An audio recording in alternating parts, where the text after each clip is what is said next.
Hai,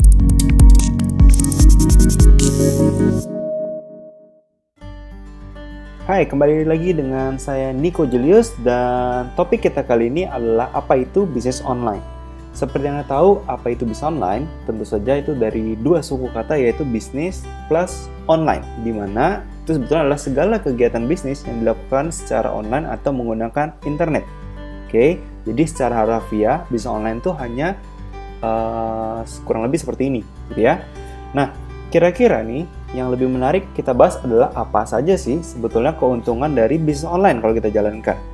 Nah, keuntungan bisnis online itu pertama, Anda ada keuntungan dari segi modal atau biaya, di mana modal bisnisnya itu relatif lebih kecil.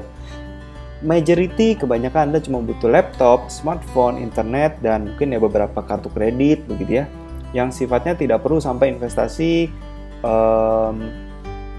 peralatan yang luar biasa besar begitu ya. Untuk Anda punya sebuah pabrik, Anda perlu investasi mesin mungkin miliaran, mungkin ratusan juta, atau yang kecil-kecil mungkin puluhan juta atau belasan juta ya. Nah, di bisnis online Anda cukup perlu laptop ya, internet tentu saja, dan smartphone itu opsional tergantung dari model bisnis Anda nantinya. Kemudian tempat ya, tempat relatif tidak ada masalah selama masih ada akses internet. Jadi inti dari bisnis online tentu saja adalah online-nya atau internetnya ya. Jadi Anda bisa kemana saja, bekerja di mana saja selama ada akses internet. Kemudian karyawan. Nah, biaya atas tenaga kerja itu rendah ya, karena karyawan yang Anda butuhkan itu biasanya menyesuaikan dengan kebutuhan bisnis. Di saat Anda memang sudah overload, maka Anda perlu delegasikan kepada karyawan. Di saat itulah Anda butuh karyawan ya. Nah, berbeda halnya kalau Anda membangun sebuah perusahaan yang besar ya. Mereka punya fungsi yang cukup besar, kalau tidak perusahaannya sulit sekali bergeraknya ya. Nah, di bisnis online itu Anda bisa sesuaikan dengan kebutuhan Anda ya. Kebanyakan kalau Anda mungkin jualan, Anda butuh karyawan administrasi, produksi tentu saja tidak semuanya perlu ya. Mungkin Anda butuh customer service atau yang lain-lain. Intinya Anda bisa sesuaikan sendiri. Yang pasti banyak sekali penghematan yang boleh saya katakan dalam bisnis online. Kemudian waktu fleksibel ya, di mana waktu bisnis itu sangat fleksibel tergantung model bisnisnya. Oke, jadi ini 4 poin yang boleh saya katakan ya gambaran besar keuntungan dari bisnis online. Nah, tentu saja lebih fair kalau kita bahas tentang tantangan dari bisnis online sendiri itu apa. Tantangan bisnis online, pertama butuh waktu untuk mempelajari teknis ya. Bisnis online itu tentu saja butuh pengetahuan baik teknis maupun non teknis. Nah, untuk mempelajarinya tentu saja Anda perlu waktu ya. Selain butuh waktu, Anda juga mungkin perlu sedikit modal ya, modal untuk membayar courses atau pelajaran-pelajaran yang tempat Anda bisa belajar. Kemudian gadget, perangkat, software pendukung mungkin kalau Anda butuhkan ya, atau biaya operasional lain seperti biaya iklan, biaya desain kalau Anda tidak bisa desain, dan anything yang sifatnya teknis atau non teknis sekali lagi ya. Kemudian ada risiko penipuan ya. Kalau Anda tahu di bisnis online itu atau di dunia online banyak juga penipuan-penipuan yang terjadi. Kadang-kala juga mungkin boleh saya katakan mungkin bukan penipuan, tetapi Anda membeli sesuatu yang tidak bermanfaat misalnya kayak gitu ya. Ini sering sekali terjadi. Ya, tidak terlepas juga saya, begitu ya. Saya juga sering melakukan hal-hal seperti ini. Jadi ya, itu sudah resiko ya. Menurut saya tantangan agar kita bisa jauh lebih baik, gitu ya. Nah, kemudian yang lebih menarik lagi apa saja sih sebetulnya jenis-jenis bisnis online sendiri. Nah, ada banyak sekali jenis bisnis online, tapi saya akan coba bahas kepada Anda sebisa mungkin, gitu ya. Nah, yang pertama ada yang namanya retailing. Ya, kalau bicara retail, kita biasanya dalam bentuk website ya atau toko online biasanya. Nah, retail ini seperti Anda menjual produk-produk tertentu. Bisa jadi produk Anda sendiri kebanyakan ya.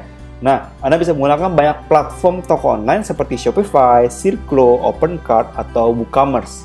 Ya, tentu saja Anda bisa sesuaikan dan pelajarin ya kalau Anda mau. Kemudian Anda bisa melakukan yang namanya dropship ya. Anda pasti tentu saja pernah sering atau mendengar dropshipping begitu ya. Dropshipping itu adalah menjual produk orang lain begitu ya, tanpa Anda perlu mengirim dan mengurusin operasional seperti distribusi dan lain-lain. Yang perlu Anda lakukan dalam dropship adalah Anda menjual saja. Jadi Anda mereferensikan atau jual gambar, cerita begitu ya. Nah,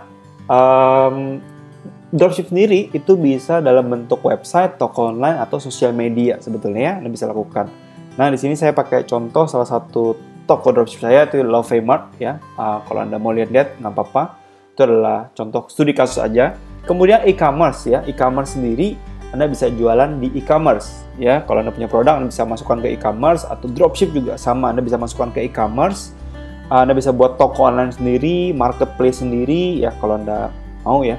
Kalau enggak, biasanya ada banyak di Indonesia ya. Tidak hanya cuma ini aja, saya mengambil contoh saja. Ada Lazada, Bukalapak, Tokopedia, ada OLX, ada Rakuten, dan banyak lagi. Anda bisa search sendiri ya, marketplace Indonesia seperti apa. Nah, apakah cuma 3 ini aja? Tidak ya, masih ada yang lain.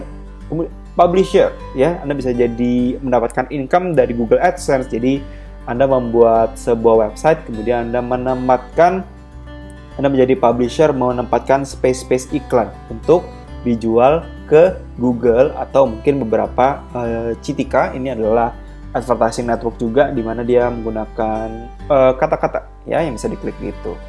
Kemudian affiliate selanjutnya, bisnis afiliasi. Ya, bisnis afiliasi sendiri ada banyak ya. Anda bisa juga yang namanya CPA, cost per action, gitu ya. Di sini contoh-contohnya Synergy Track, salah satu yang juga saya jalankan affiliate-nya.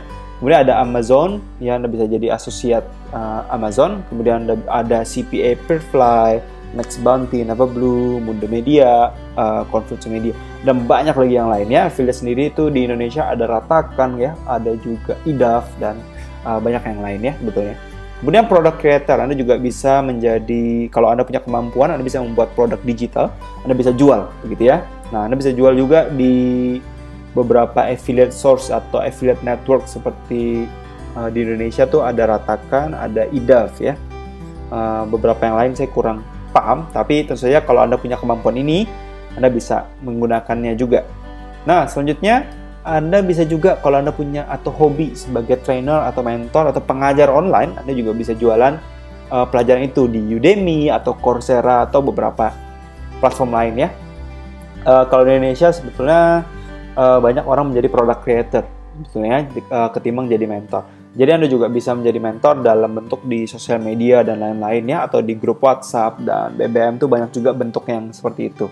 Tapi itu salah satu jenis bisnis juga ya, di mana Anda menarik uang dari orang yang belajar dengan Anda.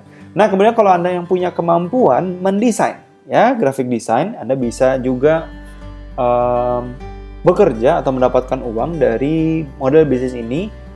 Salah satu beberapa tempat yang bisa Anda dapatin uang dari kemampuan ini adalah Anda bisa di Seribu.com, di Fiverr, nih salah satu tempat yang favorit saya juga. Kemudian 99 Design ya, Anda juga bisa di sana lihat-lihat. Kemudian kalau Anda punya kemampuan coding begitu ya, Anda mungkin dari jurusan IT begitu ya, Anda bisa buat script atau code website begitu ya, Anda bisa buat plugin, Anda bisa buat HTML-nya website, Anda bisa jualan di TimeForest, Anda bisa jual di Code Canyon, dan anything ya, banyak sources lain juga untuk coding. Itu salah satu juga dari bisnis online. Kemudian ada juga writer ya, Anda bisa jadi penulis konten. Nah, penulis konten ini juga kalau Anda suka hobi nulis begitu ya, ini juga bisa jadi penghasilan atau bisa dibisnisin begitu ya. Anda bisa masuk ke 1000 Lancer atau Upwork buat kalau Anda memang bisa menulis dalam bahasa Inggris gitu ya, di Upwork juga bagus. Kemudian book creator ya, Anda bisa, kalau Anda biasa atau menulis buku begitu ya, Anda bisa mungkin menerbitkan buku di Amazon Kindle ya. Itu salah satu e-book punya Amazon, Anda bisa nulis di sana, publishing buku di sana. Atau kalau yang lokal tuh Anda bisa di nulisbuku.com ya. Anda bisa coba juga lihat-lihat di sana kalau Anda suka untuk menulis buku. Nah, kemudian juga Anda bisa mendapatkan uang dari sebagai pengiklan. Kalau Anda memang sudah belajar begitu, Anda sudah mengerti, biasanya Anda bisa menggunakan atau menjadi pengiklan ya. Jadi orang akan beriklan kepada Anda begitu ya. Ada banyak sebetulnya jobnya, ada yang bentuknya perorangan, ada yang bentuknya juga korporasi begitu ya. Jadi Anda bisa banyak pelajarin ya. Kalau advertiser itu ada Facebook Ads, Google AdWords, Native Ads yang baru ya, dan banyak lagi yang lainnya. Anda bisa pelajari sendiri. Kemudian tidak cuma itu, Anda juga bisa, kalau Anda punya kemampuan membuat website ya, Anda bisa buka di projects.co.id. Situ Anda bisa dapetin banyak job begitu ya. Kalau Anda banyak orang yang melihat butuh membuat web, biasanya ada di sana juga. Atau Upwork ya, kalau Anda fasih dengan bahasa Inggris, Anda juga punya kemampuan yang baik begitu ya untuk membuat website, di Upwork juga Anda bisa dapetin kerjaan. Nah, kemudian web optimizer atau yang biasa dikenal sebagai optimasi website ya. Jadi Anda kalau punya kemampuan SEO, copywriting, website conversion dan lain-lain tuh Anda bisa juga jual kemampuan itu ya kalau Anda pengen. Dan itu salah satu menurut saya ya, itu salah satu kemampuan yang cukup penting sekali untuk Anda berbisnis online ya, kalau Anda ingin bermain dari search engine ya. Kemudian ada juga mobile apps developer. Jadi kalau Anda punya kemampuan ini ya, Anda bisa menjadi developer aplikasi mobile begitu ya. Anda bisa beli skripnya atau menjual skripnya di Cupa Mobile. Dan Anda bisa jadi publisher AdSense atau iklan begitu ya. Jadi AdMob dan lain-lain tuh bisa juga Anda kalau punya kemampuan sebagai mobile apps developer ya. Selain dari Anda bisa jualan juga ke korporat ya. Nah, kurang lebih seperti itu jenis-jenis bisnis online, kemudian apa saja keuntungannya dan apa saja tantangan yang perlu Anda hadapi di dalam bisnis online. Nah, semoga Anda bisa mengerti kurang lebih tentang bisnis online seperti apa, jenis-jenisnya seperti apa, dan kita akan lanjut lagi pelajaran-pelajaran berikutnya. So, stay tune di nikojus.com/TV. Thank you.